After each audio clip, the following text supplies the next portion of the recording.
萧逸满面的厌弃，极其不耐烦。娇娇，他要有你一半率性懂事，我都不会这样讨厌他。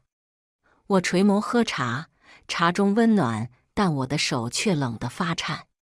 萧逸还在自顾自地说着：“不过他家没人了，看在我姑母的面子上，总不能全不管他的死活。”他意识到我一直没接他的话，这才看向我，问我怎么了。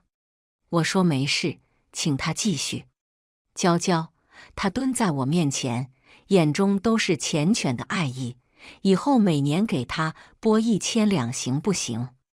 这样我们对他是仁至义尽了。我叹了口气，如果是以前，他说这样的话，我肯定会做和事佬，劝说表姐不容易，被休了又无家可归，我们是他唯一的亲人了。可今天，就算是装，那些话我也说不出口。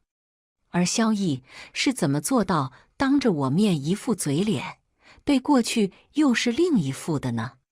这时，表姐由丫鬟扶着，袅袅婷婷地进了门。表姐生得不算漂亮，性子很懦弱，与她说话时语调都要注意着，若是重了些，她便会多思多想，整日垂泪不思茶饭。我很怜她，与她说话时一直克制着语调，生怕刺激了她。娇娇，表姐小声喊我，脸色很难堪。我有嫁妆，不用你们给我拨款。我一直住在这里，已经给你们添了太多麻烦了。她半垂着眼帘，身子摇摇欲坠。幸亏丫鬟扶着，不然就要晕倒了。你这是什么意思？萧逸骤然起身，呵斥道：“难道我家出不起这个钱？传出去，别人还以为是娇娇刻薄你。”我，表姐哭了起来，急于解释，可又说不清楚，我不是这个意思。萧逸摆着手，极度的不耐烦。既然东西收拾好了，就立刻就走吧。表姐哭着走了，萧逸没去送她。你不是一直想去后院划船？萧逸牵着我出门，今日就我们2个人，再没有人打扰我们了。3月，阳光正好，暖风拂面。我静静打量着萧逸，努力回忆着他是什么时候变成这样的。萧逸兴致很高，还带了渔具，说今晚要亲自给我做我最爱吃的剁椒鱼头。我有些累了，靠在船沿上，指尖撩着水面。二爷，岸边伺候表姐的老嬷嬷焦急地跺着脚。表姑奶奶乘的马车，马发疯了，冲出城，车也翻了。萧逸猛地站起来：“你说什么？他人伤着没有？”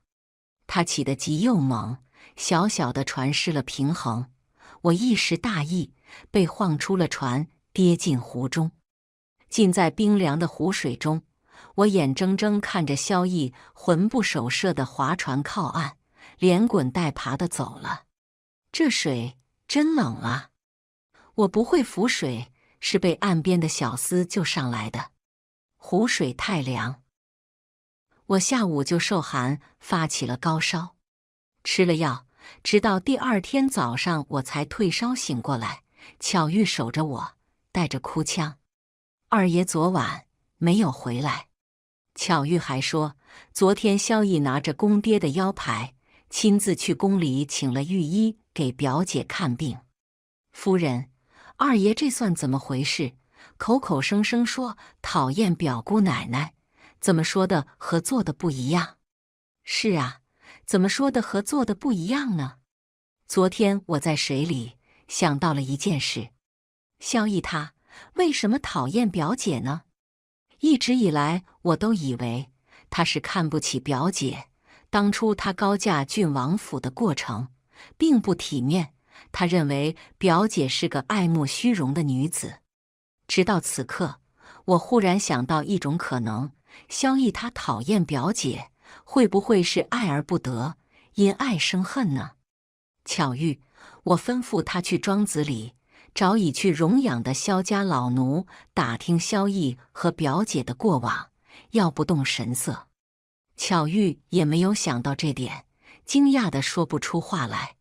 不怪他惊讶，因为萧逸伪装得太好了。谁能想得到，金贵的定安侯府的二爷会和被休回家的表姐有首尾？但凡他还有骄傲和自尊，都不会做这种有失体面、惹人闲话的事。巧玉走了，萧逸回来了。他回得很急，看见我煞白的脸，顿时红了眼眶。娇娇，你怎么这么不小心？现在好些了吗？吃药了吗？大夫如何说？看着眼前这张脸，想到过去2年我们甜蜜的时光，一时竟恍若隔世。我们是青梅竹马，他是定安侯府的二爷，我是宣平侯府的三小姐，男才女貌，门当户对，还未成亲便已是佳话。婚后两方长辈开明，让我们另开了府，过自己的小日子。他待我也很好，细心体贴，所有人都觉得我们很幸福。如果不是表姐住进来，我会以为我们能一直这样幸福下去。不是我不小心落水，是你将我晃到水里的。萧逸，我淡淡看着他，他的脸色瞬时僵住了，嗫嚅着嘴角，我没注意，对不起。因为你听到表姐受伤，担心得三魂飞了七魄，忘了我在船上，也听不到我落水的声音。我闭上了眼睛，不想和他说话。我累了，你也忙了一天一夜了，去歇着吧。娇娇，表姐她伤得很重，我是一时心急，才会乱了方寸。萧逸急于解释，我向你保证，绝对没有下次了。我没说话，直到萧逸手忙脚乱地帮我擦着眼泪，我才意识到我哭了。你别哭，我向你赔礼道歉，我真错了。萧逸抓着我的手，扇他自己的脸。你打我，只要你能消气，你让我做什么都行。这一天，萧逸顶着憔悴的脸，一直守在我床边门外，伺候表姐的嬷嬷。转悠了7、8次了，萧逸置若罔闻，直到他傍晚见我睡着才出去。嬷嬷迎过来，压着声音：“大夫说他身子弱，需得些上好的人参滋补。要人参便去买去，和我说什么？药房哪有上好的人参？不过几十年的到头了。二爷，要不您回侯府里去拿，老夫人手里有支100年的人参。”萧逸没说话。我知道那支人参还是皇后娘娘赏给我后，婆母生病，我又拿去侯府里孝敬她的。婆母断不可能将那支人参转手给表姐吃，更何况婆母素来都不喜欢表姐，否则表姐也不会舍了侯府住进我们家来。但我失算了。第2日早上，大嫂来看我，悄悄和我道：“你我虽是妯娌，却情同姐妹，有些话我不说，觉得对不住你。”我隐隐猜到了，却又不敢相信。你生病吃药是应该的，可那人参已送给母亲了，怎地又要回来？母亲没说什么，可到底有些不高兴。往后你要缺，去和我说，我那还有，再不济，我回娘家给你寻。我又羞又恼，气得胸口生疼。萧逸他为了给表姐滋补，竟打着我的幌子去和婆母吵嘴，要回了那支人参。他竟是丝毫不顾我的颜面。大嫂，我握着大嫂的手，此事我不知道，人参也没进我腹中。大嫂错愕地看着我，您别声张，此事我有主张。我叮嘱他。萧逸对人参的事只字未提，让我对他最后一点温情也消磨殆尽了。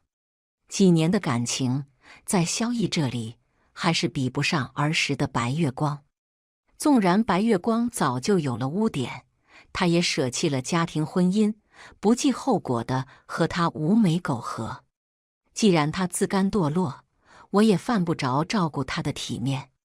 我病了几日，萧逸却瘦了，难为他了，来回跑动，照顾2个病人，嘘寒问暖。至于其中几分真心，我已不想辨析。晚膳时，我故意说去侯府看望婆母，几日没去请安了。萧逸的脸色变了几变，立刻拦住我：“急什么？你病还没有好透，若吹了风，受寒了怎么办？”我低头搅着碗里的汤，没有说话。娇娇，等过几日，我陪你一起去。过几天就好了吗？他要在这几日将婆母哄好，接过这件事吗？那我就等着。表姐伤势如何？还好吗？我问他。还行吧，反正死不了了。萧逸目光闪烁了一下，又赶忙换去其他话题。我却不依，明天我去看看他吧。萧逸不好再强拦着我。第2天，我去了萧逸给王清玉赁的住处，四方的小院收拾得很干净，有闹中取静的清幽感。这院子不错，看来你挑选的时候是花了心思的。我笑着打趣萧逸，并等着他的反应。萧逸果然慌了，他耳尖通红，语速又快又虚。我哪可能为他花心思？不可能。真就是凑巧，有这么个院子被我碰到了而已。我歪着头打量着他，你急什么？我就随口说一句而已。再说，这院子你不是托人找的吗？萧逸松了口气，对，我托人找的。他这么藏着掖着，打算什么时候告诉我呢？这院子再好，王清玉又甘愿一直住着当个外室吗？她当时做姑娘时，都会用手段挤进郡王府做侧妃，现在难道就不想将我赶走？她好做正事。推开卧室的门，王清玉包着头靠在床头。没见到他前，我以为他伤筋动骨或是毁容了，没想到他只是蹭破了几块皮而已。蹭破几块皮，还要用我的100年的人参给他养身体，他配吗？见我来了，王清玉急着坐起来，但身体紧接着晃了晃。萧逸急着过去扶着他，娇娇又不是外人，你就躺着，他不会生气的。他给王清玉掖了掖被子，又在他背后塞着靠垫，扶稳了他靠着，贴心地问他要不要喝水。我静静看着萧逸，萧逸这才反应过来，我还在。他不自然地道：“大夫说他身体亏空的厉害，要是再病重，又得给我添麻烦。”王清玉朝我笑了笑，大夫说我自小身体就不好，后来又吃了亏，现在都发出来了，让娇娇你见笑了。我抚了抚裙子，坐下来，知道的。你在郡王府小产过2次，这事儿最伤身体了，是要好好休养。王清玉的脸顿时白了几分，眼泪像事先藏好的，瞬时落了下来。萧逸顿时慌了，回头来训斥我：“你说这话干什么？都是过去的事了，岂不是惹着他伤心？”阿姨，你别说娇娇。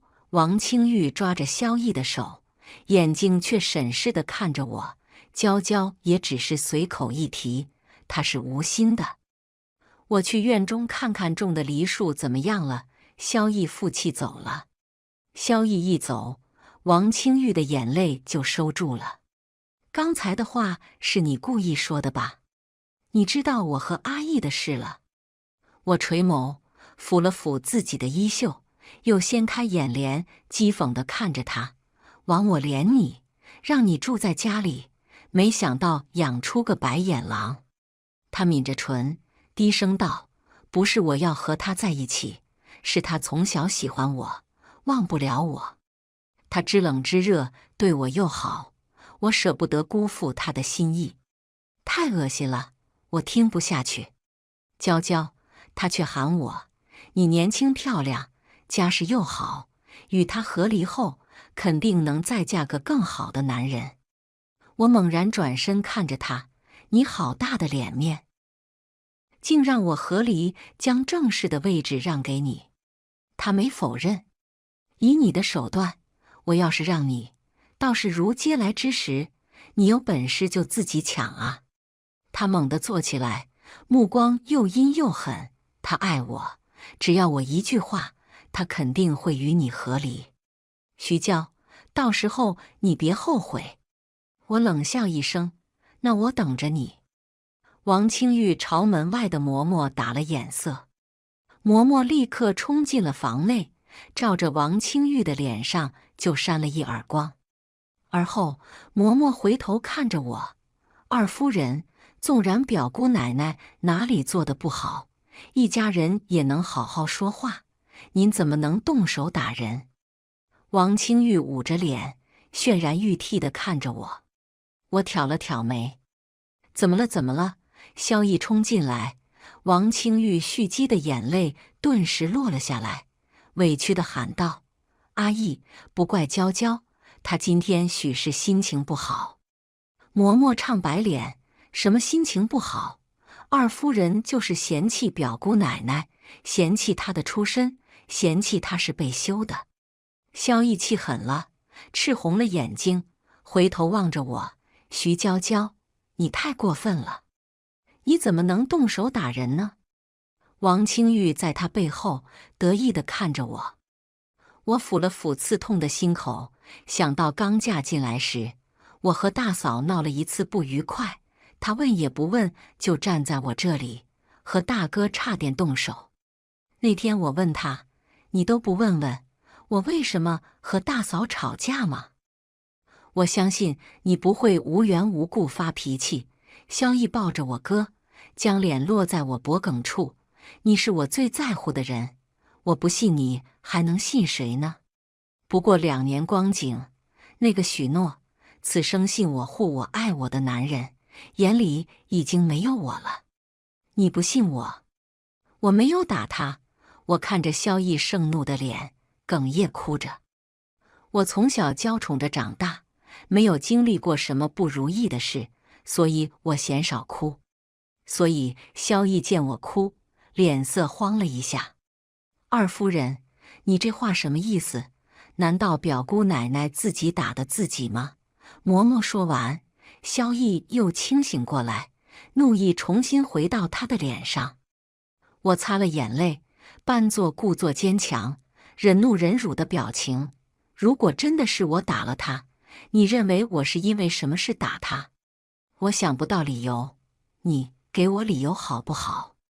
萧逸脸色陡然涨红，他说不出我打王清玉是因为吃醋，是因为他和王清玉的无美苟合。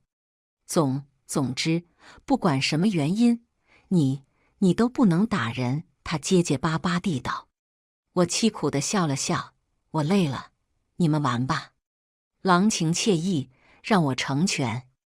那你要看看你们有没有这个享受的福分，不就是些后宅手段，谁还不会了？我直接去了侯府，婆母几日没见我，嘘寒问暖了一阵。萧逸急匆匆赶来，额头上都是汗。真是年轻夫妻如胶似漆，娇娇才来，你就紧跟着来。婆母拿萧逸打去，真是娶了媳妇忘了娘。萧逸以为我是来告状的，却没有想到我什么都没有说。他感激地看了我一眼，我微微垂着眉眼没说话。用了晚膳，我们回了自己家。一进门，萧逸半蹲在我面前认错。下午我太冲动了，不该说你别生气好不好？我想哭，但发现眼泪却不是想有就有的，这一点倒真的佩服王清玉。你我是结发夫妻，你和我说句实话。我红着眼眶，将憋了许久的眼泪落在他手背上。他被烫了一样，手抖了抖。你让我说什么？我哽咽着，你是不是喜欢表姐？萧逸的脸色由慌张到羞赧到没了血色。过了一会儿，他好似豁出去一样，露出破釜沉舟的表情。我是喜欢的，但是娇娇，我更喜欢你，他强调着。我又问他，可你来我家求亲时立下的誓言呢？不作数了吗？那天他说，这辈子不会爱别人，不会内妾。若为此事，天打雷劈。娇娇，你别这样，我喜欢表姐，是在你之前。她是我的一个执念，你能不能成全我？他说了他和王清玉的爱恨情仇，说到动情处，甚至落了泪。我却心如刀绞，忍不住问他，那我将你让给他，你们双宿双栖？他大惊失色，一直求着我，但却始终没有松口。他不要王清玉了，只和我好好过日子。我闭上眼睛，沉声道，那你不要后悔。我一天一夜没理他，萧逸做的扶小跟着我。第3天的时候，我像是做了重大的决定，我爱你，所以你高兴我就高兴。加上表姐又无依无靠，那她入门是成全你也是帮她。萧逸喜形于色，激动地抓着我的手臂。好娇娇，你真是我的好娇娇。萧逸挽着袖子，今晚我亲自下厨给你做饭，做你喜欢吃的。我冷眼看着他欢天喜地的背影，但萧逸的晚饭没做成，就被王清玉请走了。他尴尬地道，他说头晕，我去就回来。去吧，好好照顾他，晚上不用回来了。萧逸恨不得将我当他祖宗供起来。他一走，巧玉骂道，乐极生悲，乐死你们。王清玉不会乐的。我拨着茶叶，冷笑，他能从郡王的妾降级到萧家二爷的妾，那他还不如寻个富商嫁了，离开京城，做个钱多不愁的阔太太。而且我还知道，萧逸很快就会气呼呼回家的。我太了解萧逸了，我这么大度的让步，他兴冲冲告诉王清玉这个好消息。但凡王清玉露出一点失落，他就会生气。果然，半个时辰后，萧逸怒气冲冲回来了。他不说原因，我也没问，只当不知道。第2天一大早，我说我腹疼，留着萧逸在家陪我。王清玉遣人来请了他2次，他都没去。我没事的，你去看表姐吧，许是她有什么事呢？萧逸犹豫了一会儿，还是去了。我让巧玉去跟着，他回来冷笑道，有个屁事，去放纸鸢了。去弄些鸡血，撒几滴到我帕子上，再去请宗大夫，就说我病了。1个时辰后，萧逸就听到了我吐血晕倒的消息。宗义鄙视了我装病，你别让你哥知道，你为了萧逸用这种手段。我哼了一声，打他2巴掌，再和他和离，不就成全他和他的白月光了？我才不会成全，我要让他们相厌相弃，既断了退路，又绝了去路。好好养着吧。宗义一脸无奈地将药瓶给我，这事儿我会保密，不告诉你哥。萧逸回来了，后面还跟着王清玉，他也是一脸的担忧，还是请御医来吧，外面的大夫到底不可信。是啊，请御医来看看吧。萧逸顺着王清玉的话说。王清玉得意了一下，想看我笑话。是宗义，我虚弱地道。萧逸立刻就不说话了，因为宗义是名医，宫中的御医可不如他。王清玉不信我真的吐血，他强调道，多看几个大夫不是坏事。我扫了他一眼，没说话。萧逸却不耐烦了，回头冲着王清玉道：“娇娇说不用就不用了。”王清玉碰了一鼻子灰，脸色便不大好看。你不要这样说表姐，我也正有话和她说。我给巧玉打了个眼色，巧玉立刻出去，过后抱了2匹布进来。我指着布道：“这2匹是我刚得的，江南织造新出的料子，颜色正适合表姐。”王清玉本来很戒备，他知道我不会这么好心，但那2匹布实在太好了，有钱都买不到的。他心动了。萧逸看出了王清玉看布料时的眼神，眉头蹙了蹙，对我道：“你都病了，还惦记别人干什么？好好养病才是最重要的。”我一副大度正式夫人的做派，父亲寿宴，我想带表姐一起。她穿得好些，你也有面子不是？萧逸很感动，紧握着我的手，所以他没有看到身后王清玉变了的脸色和看我时的恼意。他想去，但一定不是以妾室的名义去。再拿些首饰，我没戴过的都拿来，让表姐挑。我吩咐巧玉。少顷，桌子上摆了琳琅满目的首饰珠宝，以及那2匹闪着光的布料。王清玉站着没动，但他的目光却流连不去。萧逸眉头蹙得更紧了，我知道他在想什么。和我对比，王清玉实在太小家子气了。巧玉朝我打了眼色，我哄着萧逸：“你帮表姐一起挑，给她不就是我左手到右手的事，还是自家的东西？”萧逸去帮王清玉挑首饰，他态度不好，随便拿几件放在匣子里。就在这时，大嫂陪着婆母悄无声息地从房门口进来，看到一桌子的金银，看到桌边的萧逸和王清玉，看到面色苍白、气若游丝的我，他们眼睛眯了眯。好端端怎么咳血了？婆母对我虽不如亲生母亲，但也不差，因为我是她看着长大的，是她认为的2儿媳最佳人选。萧逸和王清玉很惊讶婆母会来，赶紧上来行礼。大夫说是心思重了些，静养些日子就好了。我勉强笑着道。婆母多惊的人，一听到这话，她就朝萧逸和王清玉看过去，冷冷地问道：“你们在干什么？”我心思重，自然有让我心思重的事。娇娇说送表姐布料和首饰，我在帮表姐选。萧逸当着我的面，没法撒谎。王清玉脸上的血色渐渐褪去。都是好东西呢。大嫂看了一眼，似笑非笑道：“娇娇怎么不自己用？”我假意瞪了一眼大嫂，让她不要再说。知道知道，我不说了。大嫂咳嗽了一声。既让你好好养，你就养着呗。那100年的人参还有没有剩？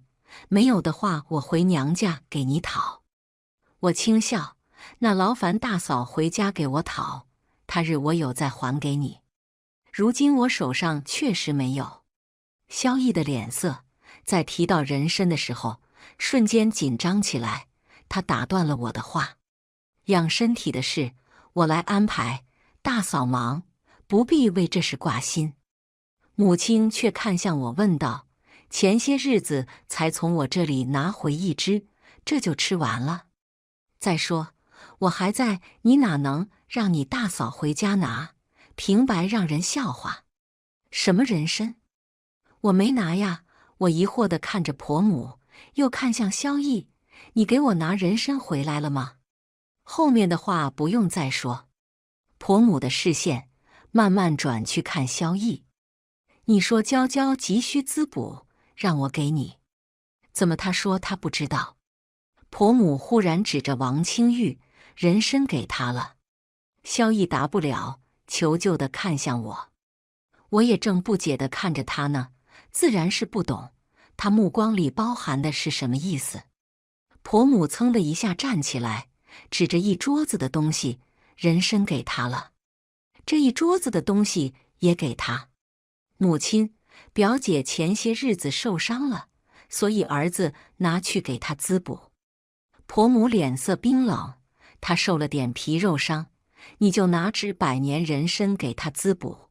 如果她摔一跤，你是不是要将我拆了给她煲汤？萧逸觉得失了颜面，喊了一声：“母亲，您不要这样说话。你做的事让我怎么说？夸你做得好吗？”王清玉哭着解释道：“舅母，这些东西是娇娇要给我的，我不要的，你不要怪。”婆母转身就扇了王清玉一个耳光：“有你说话的份，跪下！”王清玉的脸瞬间肿了，他哭着跪了下来。萧逸心疼了，过去扶着他，失态地吼道：“母亲，东西就是娇娇给他的，你不信就问娇娇，打表姐干什么？”婆母根本不用问我，在她看来，就算是我主动给的，也是因为我蠢，太爱萧逸，从而讨好萧逸，才给王清玉东西。母亲，您息怒，事情没有那么严重。我急着坐起来，夫君他和表姐也不容易，我已经同意表姐进门了。婆母怒在心头，怒我不争，你脑子不好，你的骨气呢？我也激动呢，扶着床沿猛烈咳嗽，帕子一松，帕子上又是几滴血。巧玉惊呼一声，房间里又乱了起来。余光里，王清玉跪在桌边，肿着脸，错愕又愤恨地看着我。他知道我在借刀杀他，可他没办法说清楚。婆母忽然问王清玉：“娇娇为什么突然生病？是不是你给她下毒了？”“没有，我没有。”王清玉急了，这个罪责他担不起。我最近都没有回来，根本不可能。婆母根本不信。萧逸见我吐血也慌了神，靠坐在床头，抱我在怀里。若非戏还得接着演，我真恨不得立刻将他推出去。那些对我说的山盟海誓，便是一个屁也比那些话真实些。王清玉绞着帕子，盯着萧逸，大约是觉得自己委屈，想让萧逸也看看他。夫君，我抓着他的手，若我死了，你就娶了表姐吧。萧逸想也不想，脱口就道：“你不要胡说，我的正妻只能是你，除了你我谁都不要，谁都不配。”穿过萧逸的臂弯，我和王清玉视线相撞，我冲着他挑了挑眉。王清玉脸色煞白地看着萧逸，露出不敢置信的表情。婆母走了，将王清玉也带走了。当天，他让王清玉在院子里跪了2个时辰。我让萧逸去看看王清玉，他摇头道：“你正病着，我当然是要以你为主。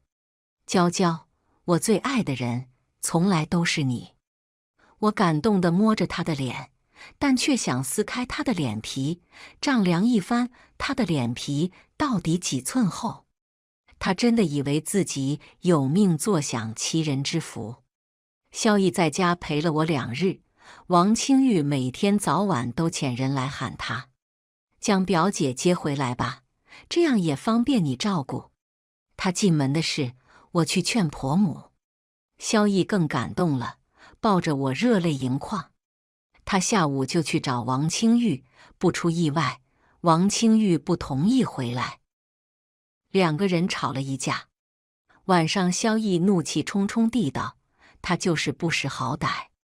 以前我对他好，他却嫌我不是世子，一心想嫁高门，用尽手段嫁了郡王又怎么样？还不是被休了回家。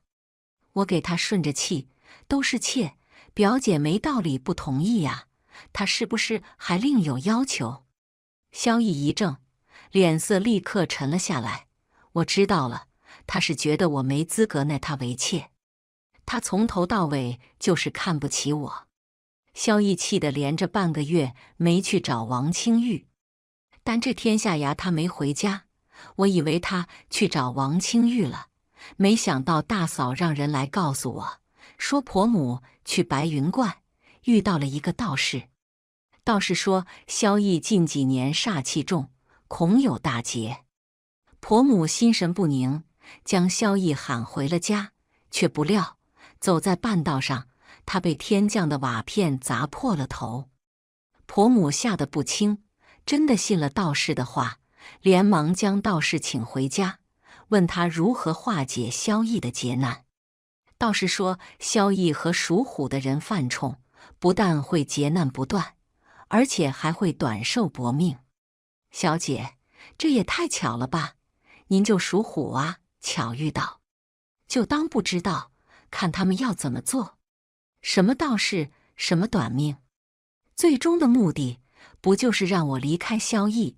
谁会这么急迫的让我离开萧逸？除了王清玉，我想不到第二个人。半个时辰后，萧逸贴身的常随来回禀萧逸受伤的事，又道：老夫人说，让二爷最近就住在大府，您不必忧心他，好好顾着自己身体就行。我让常随给萧逸带去了换洗的衣服。2日后，大嫂差人来告诉我，婆母让步了，让萧逸将王清玉接到大府里，让王清玉照顾受伤的萧逸。可见王清玉这个手段精准地拿捏了婆母爱子心切的点了。只要说动了婆母，清除了障碍，王清玉再对萧逸下点功夫，他想要的正室之位就指日可待了。小姐，您快想想办法，绝不能让他痛快。巧遇道，我正想着下一步怎么走，他就给我递刀了，我岂有不用之理？我回了一趟娘家，父母和哥哥要给我出头，都被我拒绝了。我自己眼瞎看错了人，造成今天的局面。这事就让我自己收拾吧，你们只要借我能用的人就行。我爹亲自给我选了一位武艺高超的侍卫。3日后，对我避而不见的萧逸带着王清玉去游湖，却不料在岸边失足，滑落水中。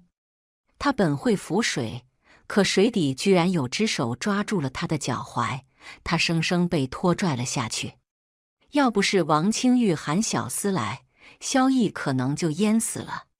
萧逸抬回家后，着实吓着了大府里的人。据说他哭着和婆母说，多亏了王清玉，不然他这次肯定要死的。婆母对王清玉好了很多，赏赐了他不少衣料。我得知了消息，急忙赶去了大府，想要见萧逸，却被婆母身边的婆子4两拨千斤地打发了回来。我在大府门口站了2个时辰，待我一走，萧逸住的那间屋子居然平白无故走水了。萧逸当时正在休息，若非王清玉，他就要被烧死了。这件事一出，全城都开始传我克夫，因为我萧逸前3年仕途一直不顺，又因为我萧逸九死一生，平白无故遭受劫难。巧遇，收拾一下，我们去庙中给我短命的夫君祈福吧。我换了一身素净的衣服出门，半道特意在热闹的地方下车买糕点。果然，四周都是对我指指点点的议论。就是他克夫，说是白虎煞星，他夫君要不是命大，都要死几回了。这种女子可娶不得呀！我太委屈了，哭着上了马车，当夜便在家中悬梁自尽，得亏被巧遇救下来。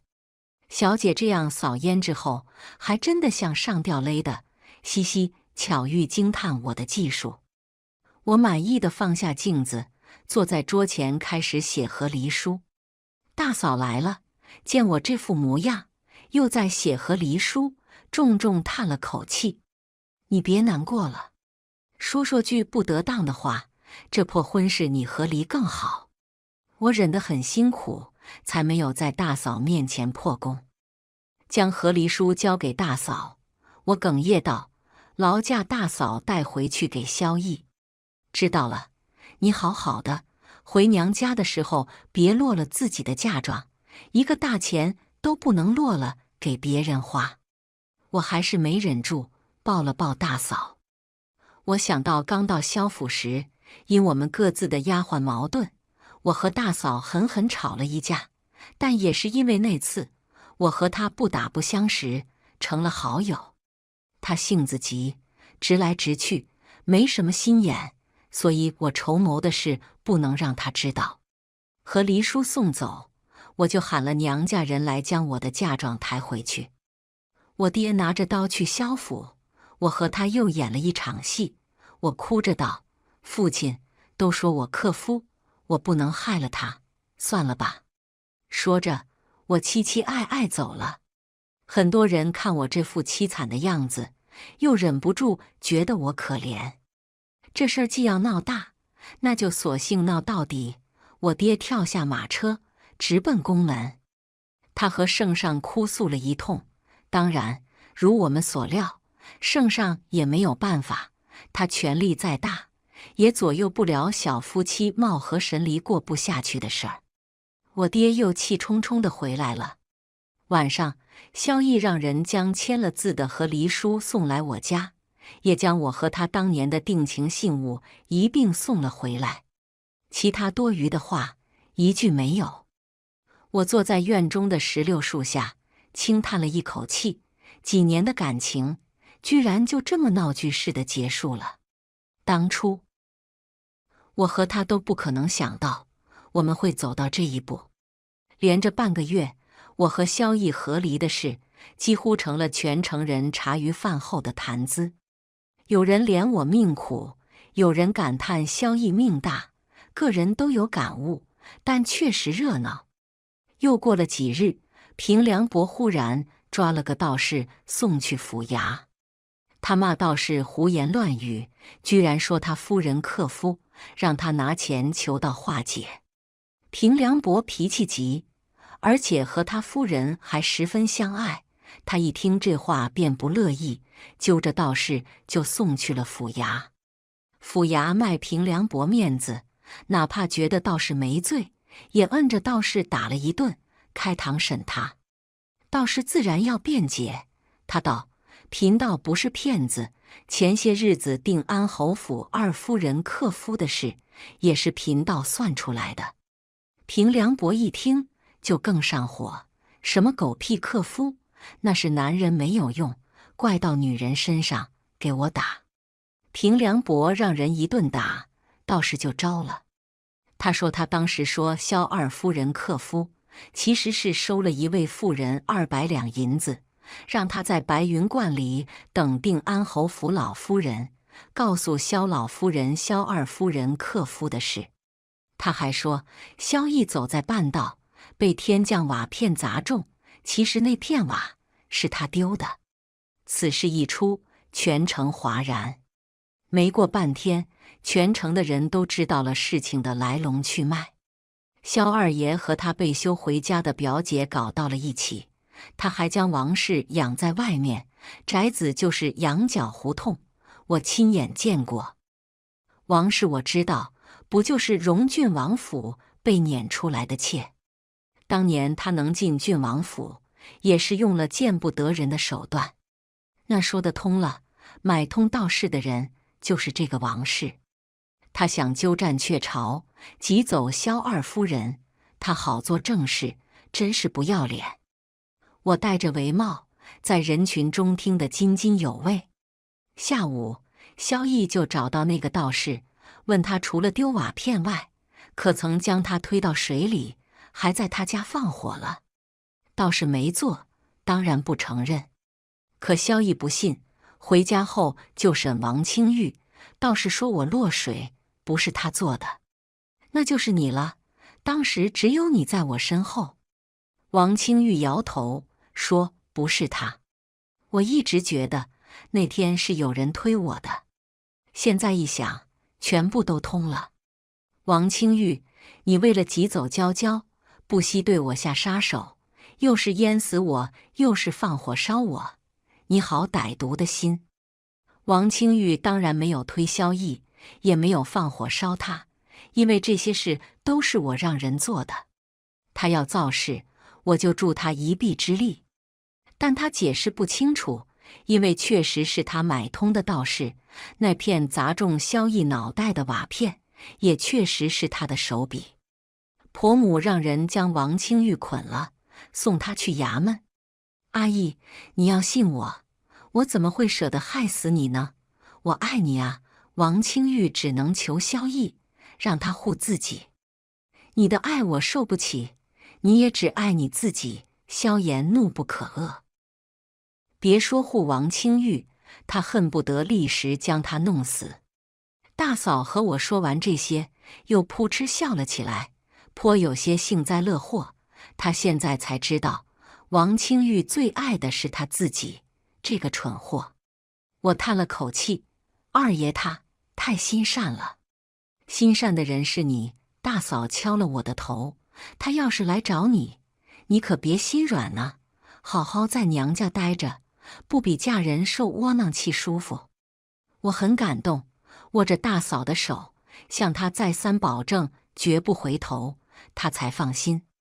婆母将王清玉扭送去府衙，告他杀人罪。王清玉娘家人在他去郡王府做妾的时候，就和他决裂了。他无人可求，便托人给荣郡王送信，请他来救自己，却不料惊动了郡王妃。郡王妃曾因王清玉怀了一胎，对他恨之入骨。他让家中的婆子去府衙门口骂了半天，还进了牢中，连扇了王清玉10几个耳光才作罢。王清玉和萧逸成了彻头彻尾的笑话。萧逸脸面无关，定安侯府也丢了脸面，全家人半个月没出门。半个月后，萧逸来我家要求见我，被我爹撵了出去。萧逸不死心，整日蹲在我家门口，求着见我一面，一直被他堵着门，家里人进出看着心烦，我便出去见他了。娇娇，萧逸看见我，十分委屈，都是王清玉的错，是他买通了道士，说你克夫。现在真相大白，你不克夫，我们属相也不相冲。娇娇，我们不用和离了，你快和我回家吧，以后我们好好过日子。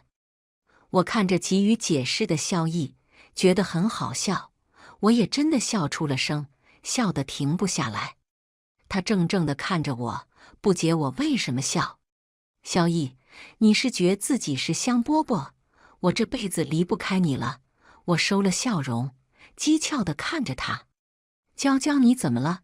他喃喃地喊我，不敢置信我的态度。你要是有病就去看病，不要在我家门口发疯。我扶开他的手，当时我们成亲时，你说这辈子不会内妾，只爱我。才3年而已，你就和王清玉纠缠不清，还扯什么执念？我听着都要吐。你哪里来的自信？我会愿意和他共侍一夫，让你坐享其人之福。你要是家里没有镜子，就去茅坑里蹲一蹲，好好看看自己什么德行。